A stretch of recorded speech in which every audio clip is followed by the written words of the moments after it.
Hello, my name is Elizabeth Buckner. I am a student at MSU, Michigan State University. I'm currently enrolled in TE 448, which is Diversity in Adolescent Literature.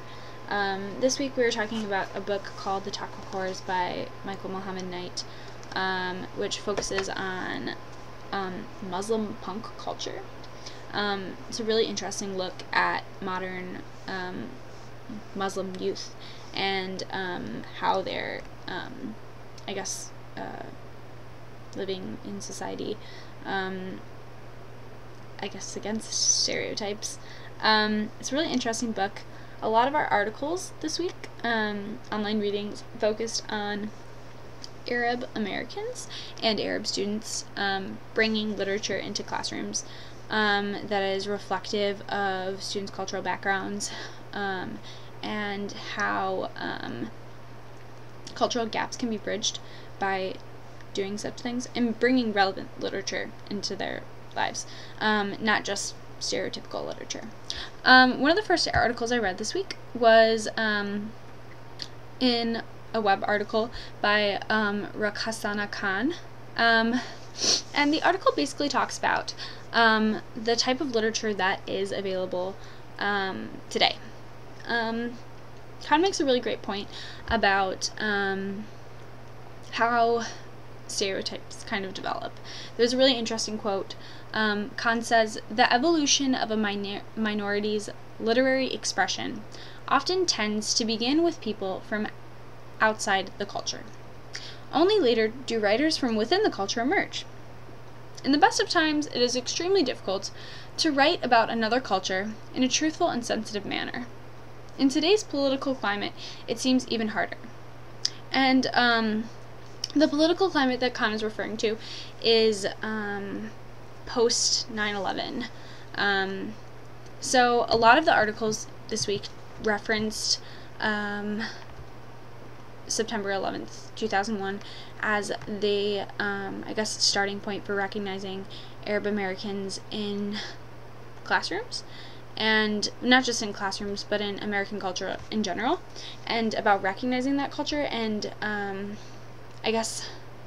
learning to define it. A lot of the articles talked about how a majority of, one article, it was Building Arab Americans' Cultural Identity and Acceptance with Children's Literature by Tammy Al-Haza and Catherine Butcher. It talks about how teachers before 9/11 had probably never even thought that there were Arab American students in their classroom. Or even attempted to bring in literature that was relevant to their lives. In Building Arab Americans' Cultural Identity and Acceptance with Children's Literature, Al-Haza and Butcher talk about how usually teachers don't provide, even the teachers that do provide literature that is reflective of Arab American backgrounds, they don't provide enough variety in the books representing that culture. I think they say less than 1% had used books referenced in this survey as the best books in their classroom. I think that this is really, really interesting. Khan talks about how it's really difficult for teachers to find good adolescent literature that is reflective of the culture, modern culture, because of stereotypes that have been created. And it's because of the fact that minorities' literary expression tends to begin with people from outside the culture. This is what Khan says. This means white culture, predominantly, so outsiders, usually people who see, Aladdin would be a good example of this. It's this is a portrayal of Saudi Arabia from an outsider's point of view, a white American 1990s point of view. And And this is often what students perceive Arab Americans as. If this is the only type of media that they're exposed to that says this is what this culture is about, what's keeping them from believing that it's anything more than that? In building Arab Americans' cultural identity and acceptance with children's literature by Alhaza and Butcher, which I referenced before,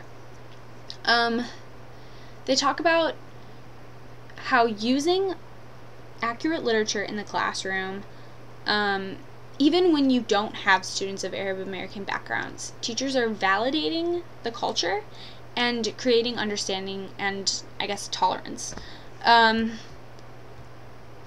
Alhaza and Catherine Butcher talk about, in the last section, they says something that I really, really like and appreciate.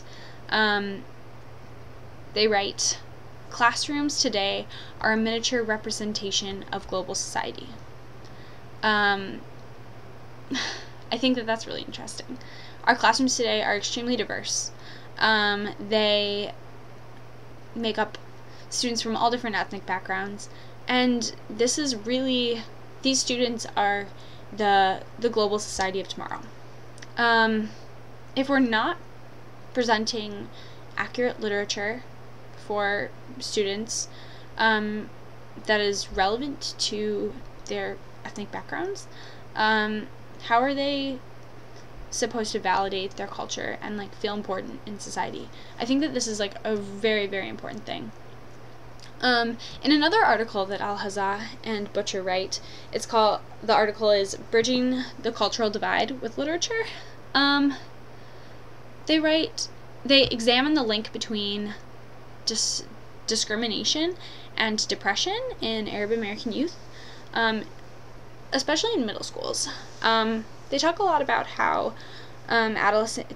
middle school is like a very difficult time for adolescent youth, preparing for high school, going through a lot of physical changes, understanding different social groups, and they talk a lot about how discrimination and depression are linked, for not just Arab Americans but all minority groups, and that a lack of control over their lives directly contributes to an unhappiness and low self-esteem issues.